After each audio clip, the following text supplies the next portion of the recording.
बता रहे हैं। हाँ, मैं भी यही कह रही हूँ कि कोई ना कोई चालाकी तो है, या एकदम से आप सबको जो है वो क्या कहते हैं, ऊपर से जो है आप सबको जो है इल्हाम हो रहा है, ठीक है। तो कहीं ना कहीं से तो इल्हाम हो रहा है, कहीं ना कहीं तक आप लोगों की पहुंच जरूर है जहाँ आपके ट्यूटर की या आपके जो है मेंटोर की नहीं है। अच्छा, एक डॉक्टर साहब ने जो है लंबा ट्रायंगल के सारी बाउंड्रीज बता दी हैं, बट स्टिल मेटा एआई पे चले गए हो, ठीक है। बहुत इंटेलिजेंट हो, ठीक है। अच्छा, अब ये कि असाइनमेंट ग्रुप में मुझे ये मिलना भी चाहिए। अच्छा, अगला है कि हाँ, मैं क्या कह रही थी, हाँ मैं आपको ये बता रही थी कि हाँ एक्सीलेंट, कुछ लोग जो है बिल्कुल मेटा एआई नहीं, उनकी अपनी इंटेलिजेंस जो है वो बहुत ज़्यादा, उनको अब याद आ रहा है, इट्स ओके। अच्छा, मुझे ये बताएं कि अच्छा मैं ये कह रही थी, पॉइंट बुला दिया, बच्चों इतनी क्लास में बातें करते हो। हाँ, मैं आप लोगों को ये कह रही थी कि आपके एमसीक्यूज डिस्कशन ग्रुप में भी, इवन मैं मॉडरेटर्स को यही कहती हूँ कि आपने बच्चे जैसे ही एमसीक्यू पोस्ट करेंगे इनको आंसर नहीं करना। लेट द स्टूडेंट्स थिंक, बच्चे खुद क्रिटिकल थिंकिंग करें, बच्चे खुद अपने से आंसर चूज करें, और एंड पे जो है डिस्कशन के बाद आपने इनके कन्फ्यूजन्स को क्लियर करना है और इनको एक्सप्लेन करना है। तो मैं ये चाहती हूँ कि आप लोग भी कुछ सोचें, ठीक है।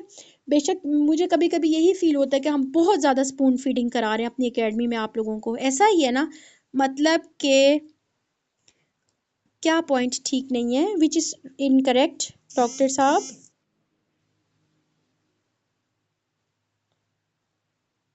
लंबर वाला, इसका जो है anteriorly it is bounded by posterior border of external oblique, ये ठीक है, सही है। बाकी इसकी परेशानी आपने नहीं, आपने होना परेशान, क्योंकि ये तो आपके असाइनमेंट में इसको डिस्कस कर लेंगे हम।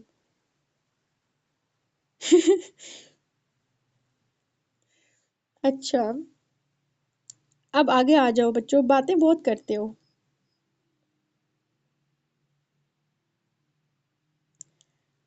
ओके, द नेक्स्ट इज 251, ठीक है। 251 में हमारे पास गिवन है कि bare area of liver is limited by coronary ligament, ठीक है।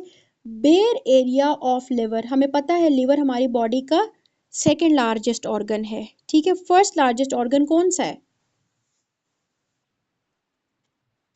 एक्सीलेंट। तो ये जो हमारे पास लिवर का बेयर एरिया है, तो it is limited by coronary ligament, ठीक है। कोरोनरी लिगामेंट इसको लिमिट करता है। आगे आ जाओ, during surgery splenic vessels need to ligate, ठीक है, to need to ligated, in which vessel, in which ligament are these vessels present. तो ये जो हमारे पास स्प्लेनिक वेसल्स हैं, ये बहुत इंपॉर्टेंट पॉइंट है, लाइनो रीनल लिगामेंट के अंदर मौजूद है, ठीक है। लाइनो रीनल लिगामेंट में मौजूद है vessels, splenic vessel. Structure immediately medial to the femoral hernia is lacunar ligament. इसको आप हाई यील्ड पॉइंट्स में लिखो, structure which is immediately medial to the femoral hernia is lacunar ligament. The next one is a sprained ankle resulting from excessive eversion which demonstrate, तो ये जब भी excessive eversion होगी तो deltoid ligament जो है वो इसमें severe हो जाएगा या डैमेज हो जाएगा। अब ये पता नहीं लोअर लिम्ब का एक एमसीक्यू उन्होंने क्यों उठा के दे दिए। ये जो हमारे पास मीडियल लिगामेंट है या डेल्टॉइड लिगामेंट जिसको हम कहते हैं, एक्सेसिव ईवर्जन करने की वजह से डैमेज हो जाएगा। कोई स्टूडेंट मुझे बता सकते हैं एक्सेसिव इन्वर्जन जब हम करेंगे तो कौन सा लिगामेंट डैमेज होगा? हम्म, ठीक है, लैटरल, ठीक है। तो ये लैटरल सबको समझ आ गई।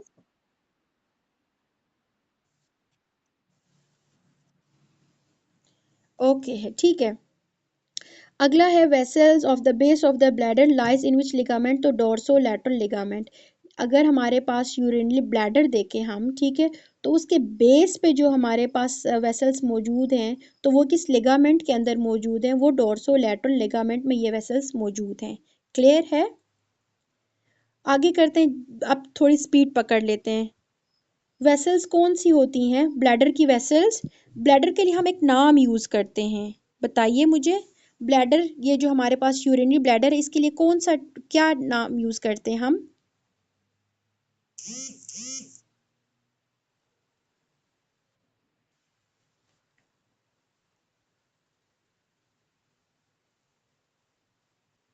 Yes,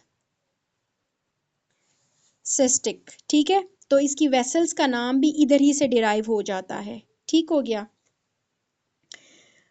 Okay, the next is 522. Right gastric artery originates from common hepatic artery. Important point है, right gastric artery कहाँ से निकल रही है? कॉमन हिपैटिक आर्टरी से निकल रही है, ठीक है। अब नीचे बहुत इंपॉर्टेंट एनाटमिकल जो हैं कुछ पॉइंट्स हैं उसको देखिएगा। Left gastric artery which supplies the upper lesser curvature of the stomach arises from the celiac trunk. अच्छा, कल मैंने आप लोगों के साथ असाइनमेंट वाले ग्रुप में एक छोटी सी पिक्चर शेयर की थी, वो लिम्फेटिक ड्रेनेज ऑफ स्टमक थी कि blood vessels arterial supply of stomach थी। देखते हो उस ग्रुप को? ना आपकी तरफ से कोई थम्स अप आता है, ना आप ये कहते हैं कि थैंक यू मैडम, ना आप कुछ बताते हैं कि उससे आपको फ़ायदा हो रहा है, ना आप बिल्कुल खामोशी का इख्तियार करते हैं कि ना नुकसान ना फ़ायदा, बस ऐसे ही भेज दिया मैडम ने तो भेज दिया। ये वाला मुझे मुझे तो यही समझ आती है। तो उसमें मैंने आपको वेसल्स और ब्लड सप्लाई बताई थी स्टमक की, ठीक है।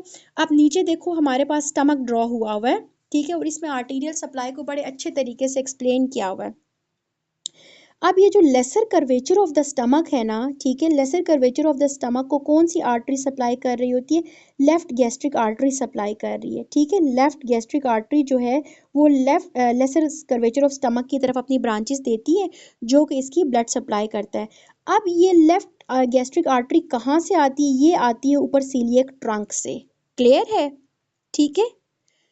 अगला हमारे पास है right gastric artery branches of the hepatic artery which originates from the celiac axis, it supplies the blood of the distal lesser curvature. अब प्रॉक्सिमल लेसर कर्वेचर तो जो है लेफ्ट गैस्ट्रिक आर्टरी सप्लाई कर रही थी, ठीक है। अब आ जाओ distal lesser curvature of the stomach की तरफ, और यहाँ पे जो है कौन सी आर्टरी सर्व कर रही होती है?